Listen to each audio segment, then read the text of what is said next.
Bulletin की शुरुआत करेंगे नशे के खिलाफ जंग में सरकार की बड़ी पहल से। मुख्यमंत्री भगवंत सिंह मान के नेतृत्व में हजारों युवाओं ने सबसे बड़ी साइकिल रैली में हिस्सा लिया है और लोगों को जागरूक करके नशा छोड़ने की अपील की है ताकि पंजाब को एक बार फिर से रंगला पंजाब बनाया जा सके। अमर रहे।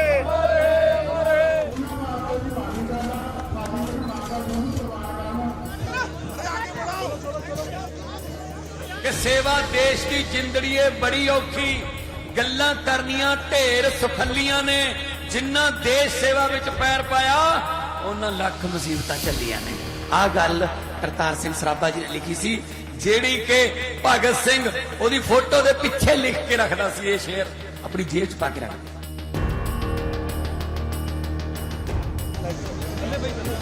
ये कोई राजनीतिक रैली नहीं है और न ही ये रैली किसी तरह का शक्ति प्रदर्शन है। इस रैली का मकसद नशे का चक्रव्यूह तोड़कर नशा मुक्त पंजाब के सपने को पूरा करना है। नशे के दलदल में फंसे युवाओं को बाहर निकालना है। शहीद करतार सिंह सराभा के बलिदान दिवस पर लुधियाना में ये सबसे बड़ी साइकिल रैली निकाली गई। पंजाब एग्रीकल्चर यूनिवर्सिटी से इस रैली को सीएम भगवंत मान ने हरी झंडी दिखाई। इसके बाद उन्होंने खुद भी 13 किलोमीटर तक साइकिल चलाई और पंजाब की धरती से नशे को खत्म करने का प्रण किया।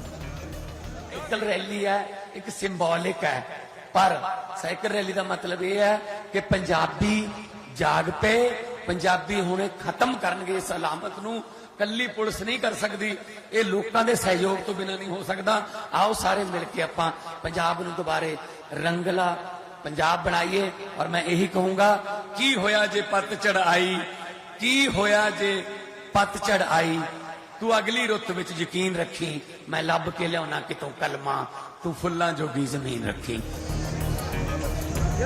सीएम भगवंत मान के साथ सड़कों पर साइकिल चलाने वालों का हुजूम नजर आया। इस रैली में हर उम्र के लोगों ने बड़ी संख्या में हिस्सा लिया। रैली के दौरान सुबह 6 बजे से दोपहर 12 बजे तक सड़कें पूरी तरह बंद रही। जगह जगह डॉक्टरों की टीम और एम्बुलेंस तैनात रही। पीएयू में शहीद करतार सिंह सराभा, शहीद भगत सिंह और शहीद सुखदेव थापर के घर से मिट्टी भी लाई गई थी। इस मौके पर सीएम ने शहीदों की कुर्बानियों को भी याद किया और सभी को शहीदों से प्रेरणा लेने के लिए भी प्रेरित किया। शहीदां ने सोचा सी कि आजादी तो आ जाऊगी, पर आजादी तो बाद मुल्क किहड़े हत्थां जाऊगा, इस गल का डर सी उन्हां नूं। सो आपां उन्हां दा डर जो सी उन्हें खत्म कर दिए कि हाँ पंजाब सही हत्थां च आ गया, पंजाब पंजाबियों के हत्थां च आ गया।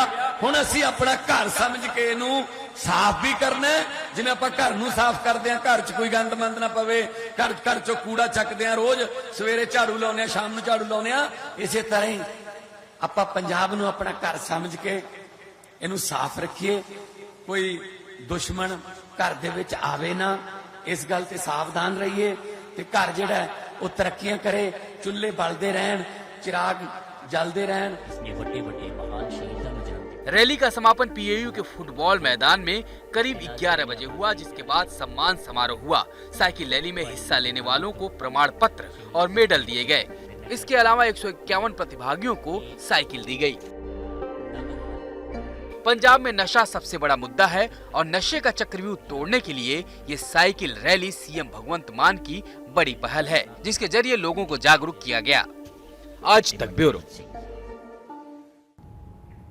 पंजाब के सरकारी स्कूलों में पढ़ाने वाले टीचर एक बार फिर से सड़कों पर हैं। संगरूर में पहले इन्होंने सीएम आवास को घेराव करने की कोशिश की, इसके बाद बठिंडा चंडीगढ़ हाईवे को जाम कर दिया। ये प्रदर्शनकारी वो टीचर्स हैं जिन्हें हाल ही में खुद सीएम भगवंत मान ने पक्की नौकरी देने का सर्टिफिकेट दिया था। पंजाब के टीचरों ने एक बार फिर सरकार के खिलाफ मोर्चा खोल दिया है। बड़ी तादाद में इन्होंने संगरूर पहुंचकर सीएम भगवंत मान के आवास की तरफ कूच कर दिया। इस दौरान पुलिस ने इन्हें रोकने की कोशिश की तो प्रदर्शनकारी भड़क गए और पुलिस से ही भिड़ गए। पुलिस और प्रदर्शनकारियों के बीच खूब धक्का मुक्की हुई।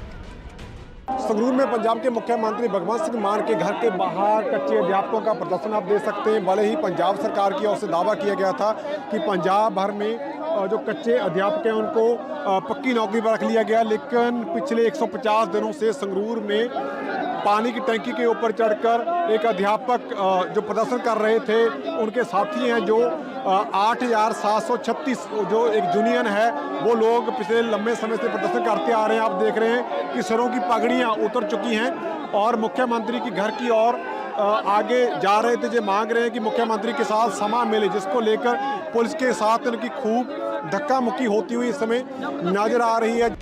जब ये प्रदर्शनकारी सीएम आवास तक पहुंचने में कामयाब नहीं हुए तो ये भटिंडा चंडीगढ़ हाईवे पर पहुंच गए और दोनों तरफ से हाईवे जाम करके वहीं धरने पर बैठ गए। कुछ प्रदर्शनकारियों ने मोबाइल के टावर पर चढ़कर सरकार के खिलाफ अपना गुस्सा जाहिर किया। पंजाब के मुख्यमंत्री के घर के बाहर पंजाब भर से आए कच्चे अध्यापकों की ओर से प्रदर्शन किया गया। पुलिस के साथ धक्का मुक्की हुई लेकिन मुख्यमंत्री के साथ मिलने का समय नहीं मिला, जिसके बाद इन अध्यापकों की ओर से बठिंडा चंडीगढ़ हाईवे को जाम कर दिया गया। तस्वीरें जो चंडीगढ़ बठिंडा हाईवे की हैं, ये अध्यापक मांग कर रहे हैं कि मुख्यमंत्री के साथ उनकी मीटिंग फिक्स की जाए और इनके कुछ साथी हैं जो मोबाइल टावर के ऊपर चढ़कर उन्होंने अपना प्रदर्शन शुरू कर दिया गया है। करीब पिछले 2-3 घंटे से संगरूर में इनका प्रदर्शन है जो चल रहा है। जो हाईवे के दोनों साइड हैं, लेफ्ट और राइट दोनों साइड पर प्रदर्शनकारियों की ओर से रोड को बंद कर दिया गया। पीछे देख सकते हैं जो आने जाने वाले लोग हैं, वाहनों की कतारें हैं वो लग चुकी हैं। ये प्रदर्शनकारी पंजाब के सरकारी स्कूलों में पढ़ाने वाले वो टीचर हैं जिन्हें भगवंत मान सरकार ने हाल ही में पक्का किया था। इनका आरोप है कि सरकार ने इनके साथ बड़ा धोखा किया है। पक्की नौकरी के नाम पर सिर्फ उनकी सैलरी में मामूली बढ़ोतरी कर दी गई है। इसके अलावा इन्हें सरकारी टीचर वाली कोई सहूलियत नहीं मिली। सानू रेगुलर काम दी है जी, रेगुलर तो किया पर प्रॉपर तौर पर नहीं किया, मतलब पे स्केल डीए वगैरह नहीं लगाया गया। ਉਹੀ ਮੰਗ ਆ ਜੀ ਮੇਰੀ। ਦੇਖੋ ਇਹ ਸਰਕਾਰ ਨੇ ਜਦੋਂ ਇਹ ਵੋਟਾਂ ਪਈਆਂ ਸੀ ਸਾਡੇ ਧਰਨੇ ਜਾ ਕੇ ਸਪੈਸ਼ਲ ਇਹ ਗੱਲ ਕਹੀ ਸੀ ਤੁਹਾਨੂੰ ਪੂਰੇ ਪੇ ਸਕੇਲ ਦੇ ਨਾਲ ਰੈਗੂਲਰ ਕੀਤਾ ਜਾਊਗਾ, ਜਦ ਕਿ 5 ਸਤੰਬਰ ਨੂੰ ਪਿਛਲੇ ਸਾਲ ਇਹਨਾਂ ਨੇ ਐਲਾਨ ਵੀ ਕੀਤਾ ਸੀਗਾ ਕਿ 8736 ਨੂੰ ਪੂਰੇ ਪੇ ਸਕੇਲ ਦੇ ਨਾਲ ਰੈਗੂਲਰ ਕੀਤਾ ਜਾਊਗਾ, ਪਰ ਇਹਨਾਂ ਨੇ ਉਹ ਮੰਗ ਆਪਣੀ ਵਾਅਦਾ ਜਿਹੜਾ ਪੂਰਾ ਨਹੀਂ ਕੀਤਾ। ਸਿਰਫ ਸਾਡੀ ਤਨਖਾਹ ਵਧਾਈ ਹੈ, ਨਾ ਸਾਨੂੰ ਪੱਕੇ ਕੀਤਾ। ਉਹ ਤਨਖਾਹ ਵਾਧੇ ਨੂੰ ਇਹਨੇ ਪੱਕੇ ਦਾ ਰੂਪ ਦੇਤਾ, सिर्फ दुनिया नू मतलब बेवकूफ़ बनाने दे लिए। देखिए हमारी तो वही मांगे हैं जो हमसे मुख्यमंत्री जी ने सरकार बनने से पहले जो वादा किया था, हमसे ये वादा किया था कि सरकार आते ही हम आप लोगों को रेगुलर करेंगे, पूरे लाभों के समेत हम आपको रेगुलर करेंगे। लेकिन जब से सरकार आई है हमारे साथ ये मीटिंग करने को भी तैयार नहीं है। आज हम इनके घर तक गए कि हमसे बात कीजिए, लेकिन इनके पास समय ही नहीं है कि हमारे साथ बात करें। तो हमारी मजबूरी है, हम यहाँ जाम लगाकर बैठे हैं। जब तक मुख्यमंत्री हमारे साथ बात नहीं करते हम यहीं पर बैठे रहेंगे। 21 नवंबर को शिक्षा मंत्री के साथ इनकी मीटिंग फिक्स कर दी गई है, लेकिन ये प्रदर्शनकारी सीएम भगवंत मान से मिलने का समय मांग रहे हैं। साथ ही चेतावनी दे रहे हैं कि जब तक इनकी मीटिंग मुख्यमंत्री से नहीं होगी तब तक धरना प्रदर्शन जारी रहेगा। संगरूर से बलवंत सिंह विक्की के साथ आज तक ब्यूरो। पंजाब में पराली जलाने वालों के खिलाफ सरकार एक्शन में है। पराली को लेकर सुप्रीम कोर्ट की सख्ती के बाद अब सभी जिलों में रेड अलर्ट जारी कर दिया गया है। मतलब अब पराली जलाने का कोई भी मामला सामने आता है तो पराली जलाने वालों के खिलाफ सख्त कार्रवाई की जाएगी।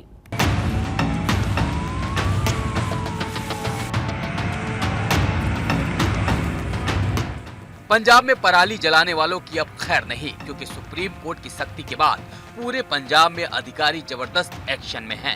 पराली में लगी आग बुझा रहे हैं, लोगों को समझा रहे हैं और जुर्माना भी लगा रहे हैं। जिथे तक स्टबल बर्निंग का सवाल है, पंजाब के सारे जिलों के विच रेड अलर्ट किया गया है। सारे DSPs SHOs नूं कहा गया है कि वो सरपंचां नाल होर जिहड़े साडे मोतबर लोग ने जिहड़े किसान हैगे उन्हां नाल गल करके उन्हां नूं ये गल समझाउण कि ये जिहड़ी स्टबल बर्निंग है इहदे नाल सिर्फ शहरां दा नहीं बल्कि उन्हां दे पिंडां दा, उन्हां दे बच्चिआं दा, उन्हां दे परिवारां दा भी नुकसान हुंदा है। सो फार्म दे विच फायर ना लगाई जावे और जे कोई समझाउण दे बाद भी नहीं मानता तो फिर कानूनी कार्रवाई की जाएगी। इहदे विच FIR भी लॉन्च हो रही ने और फाइन भी किए जा रहे हैं। स्पेशल DGP अर्पित शुक्ला ने सभी जिलों में रेड अलर्ट जारी कर दिया है, जिसका असर नजर भी आ रहा है। फिरोजपुर की ये तस्वीरें देखिए। SSP और DC खुद खेतों में जाकर जायजा ले रहे हैं।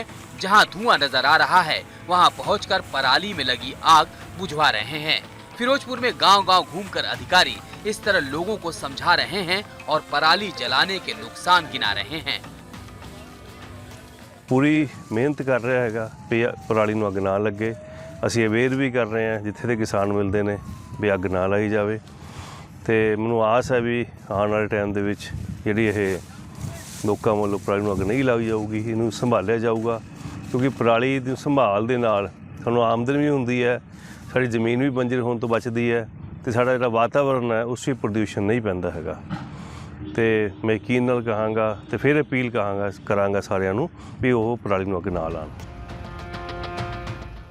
फरीदकोट के डीसी का काफिला भी इन दिनों गांव की पगडंडियों में नजर आ रहा है। वो भी खेतों में जा जाकर किसानों को जागरूक करने की कोशिश कर रहे हैं, उनकी समस्याओं को सुन रहे हैं और समाधान का वादा भी कर रहे हैं।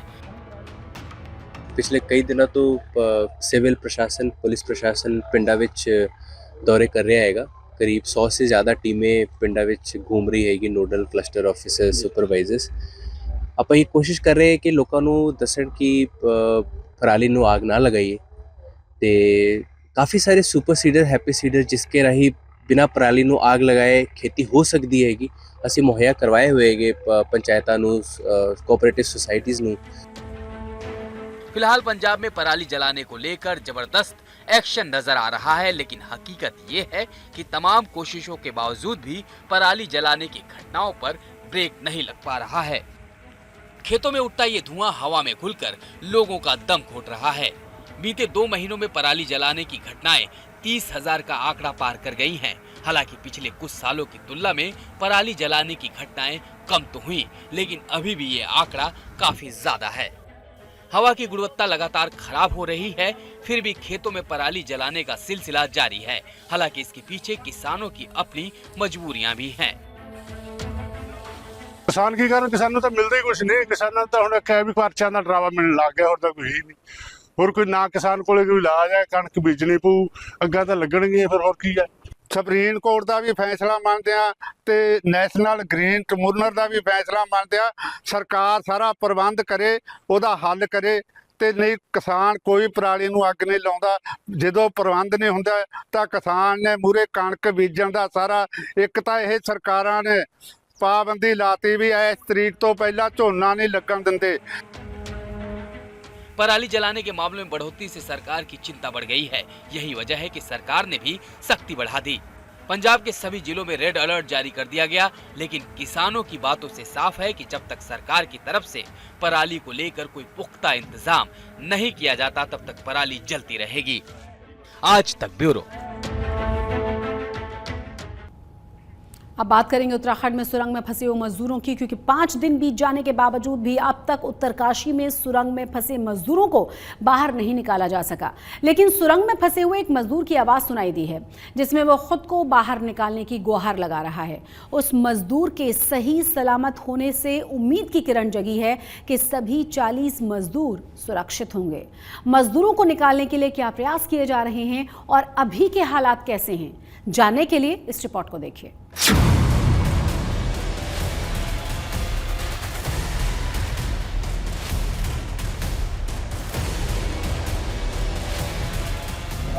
महादेव महादेव बोलो बोलो, महादेव महादेव बोलो। सुरंग से आई हुई ये आवाजें सुकून देती हैं। ये आवाज बताती है कि 5 दिन से सुरंग में फंसे 40 मजदूर ठीक हैं। ये अलग बात है कि उन्हें अब तक निकाला नहीं जा सका है, मगर सुरंग के भीतर फंसे एक मजदूर महादेव की ये पुकार सुनिए। महादेव महादेव बोलो बोलो, महादेव महादेव बोलो। तुम्हार घरे कही दियो, तुम्हार दादा मन के बाबा मन के ठीक आछु, चिंता नहीं करो बोलो, कुओ तुम्हें निजे को बोली दियो बनु के तुम्हार ठीक आछु बोली करे बोला छु दादा बोलो दादा। हाँ ठीक आछे। हाईटेक और भारी भरकम मशीनों के जरिए मजदूरों को निकालने का प्रयास किया जा रहा है। 40 जिंदगियों को बचाने के लिए एयरफोर्स के विमान से अमेरिकन ऑगर मशीन दिल्ली से उत्तरकाशी पहुंचाई गई है, जिसकी मदद से ड्रिलिंग का काम शुरू कर दिया गया है। इस काम में 200 से ज्यादा लोगों की टीम के अलावा थाईलैंड, नॉर्वे, फिनलैंड समेत कई देशों के एक्सपर्ट से ऑनलाइन सलाह भी ली जा रही है।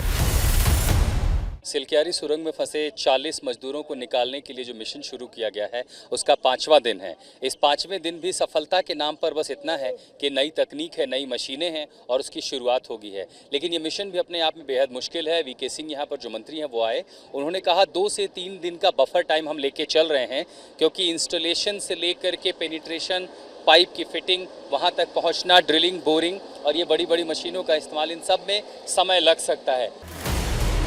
मजदूर सुरक्षित रहें, उन्हें किसी तरह का नुकसान ना हो, इसलिए पाइप के जरिए जरूरी दवाएं, खाने पीने का सामान और ऑक्सीजन लगातार पहुंचाई जा रही है। मानसिक रूप से कोई भी आदमी टूट जाएगा अगर 5 दिनों से एक अंधेरी गुफा में हो, जहां पर बिजली के नाम पर जो लाइट लगाई जाती है बस वही हो, वेंटिलेशन के नाम पर पाइप जो है पतली, उसके जरिए ऑक्सीजन थ्रो किया जा रहा हो। हालांकि ये बात जरूर है कि जहां वो हैं उनके पीछे लगभग 1.5 किलोमीटर का ओपन टेरेन है, इसीलिए कम से कम क्लास्ट्रोफोबिया जैसी सिचुएशन नहीं हो सकती। लेकिन मानसिक रूप से टूटे जरूर हैं। हालांकि अभी थोड़ी देर पहले गब्बर सिंह नेगी जो उनमें से एक है, उनके परिवार से बात हुई, उन्होंने बताया कि वो बाकियों का भी ख्याल रखने की कोशिश कर रहे। एक तस्वीर और दिखाऊं, यहाँ बैरिकेड पे कई सारे लोग, अभी कुछ मजदूर पहुंचे हैं जो अलग अलग राज्यों के हैं, और वो दरअसल अब लोग पहुंचने लगे हैं अपने परिवार वालों से सीधे मिलने के लिए। कोशिश ये कर रहा है कि रेस्क्यू टीम जो है वो एक एक करके लोगों को ले जाने की कोशिश कर रही है और जहां तक संभव हो सके उनकी बात कराई जा सके। और बात करने के लिए जो चुनौती है, आप समझिए कि इस तरह की एक पाइप है और इसी पाइप से जो खाना सप्लाई होता है, आप इसके पास जब जाकर के, इसलिए आप देखिए उसमें बहुत सारा एम्बियंस और हमिंग साउंड सुनाई दे रहा है। बस ये इकलौता जरिया बच गया है। उन तक कईयों को दवाइयों की जरूरत थी, तो मेडिकल टीम, एक्सपर्ट जो है वो कंसल्ट करके सही दवाइयाँ दे रहे, ताकि मानसिक के साथ साथ शारीरिक स्थिति भी बने रहे। उनके खाने में प्रोटीन डाइट जो है कोशिश की जा रही। जाहिर है देखिए पूरी थाली तो नहीं जा सकती, तो कम से कम ड्राई फ्रूट्स पहुंच सके ताकि उनको वीकनेस ना हो। ये सभी मजदूर बिहार, झारखंड, उत्तर प्रदेश, पश्चिम बंगाल, ओडिशा, उत्तराखंड और हिमाचल प्रदेश के बताए जा रहे हैं, जिनका हाल जानने के लिए केंद्रीय मंत्री जनरल वीके सिंह भी उत्तरकाशी पहुंचे और उन्होंने पूरे ऑपरेशन की डिटेल जानकारी रेस्क्यू टीम से ली। मजदूरों को निकालने में हुई देरी पर जब वीके सिंह से सवाल किया गया तो देखिए वो कैसे झल्ला गए। सर, मशीनरी की सप्लाई पहले हो सकती थी क्या? जो तैयारियां आज हुई है, कल हो ये एयरलिफ्ट, क्या ये और पहले किया जा सकता था ताकि जान बचाने में आसानी? पहले पता था क्या गिरेगा यहाँ पर, मैं गिरने की बात कह रहा हूँ। और उसके बाद ही तो किया है। उससे पहले एक मशीन लगी है यहाँ पर। पहले क्यों नहीं मंगाई गई? जब फिटौती आज मशीनरी आपके पास ऑलरेडी। अरे भाई, मशीन थी ना, इरिगेशन डिपार्टमेंट की मशीन हमने लगाई, वो टूट गई, आगे पत्थर आ गया, अब क्या करोगे? बताया जा रहा है कि सिलक्यारा टनल में भूस्खलन के बाद NHIDCL की ओर से वीडियो रिकॉर्डिंग करवाई जा रही है, जिसमें रेस्क्यू ऑपरेशन के साथ सुरंग में पल पल के हालात पर नजर रखी जा रही है। इस काम की जिम्मेदारी 2 लोगों को दी गई है। वहीं टनल में एक वीडियो कैमरा 24 घंटे पल पल के हालात और रेस्क्यू ऑपरेशन पर भी नजर रख रहा है। उम्मीद कीजिए कि मजदूरों को सुरक्षित निकाल लिया जाएगा। उत्तरकाशी से आशुतोष मिश्रा और अंकित शर्मा के साथ आज तक ब्यूरो। कनाडा में बड़ी तादाद में भारतीय प्रवासी रहते हैं। ऐसे में भारतीय समुदाय और उनके त्योहारों को ध्यान में रखकर गो ट्रांजिट ने दिवाली स्पेशल ट्रेन शुरू की है। इस ट्रेन में यात्रियों के लिए बॉलीवुड गाने बजाए जा रहे हैं, फुलझड़ियां और मोमबत्तियां भी बांटी जा रही हैं। इसके अलावा ट्रेन में मेहंदी लगाने वाले कलाकार भी मौजूद हैं। ये स्पेशल ट्रेन 26 नवंबर तक चलेगी।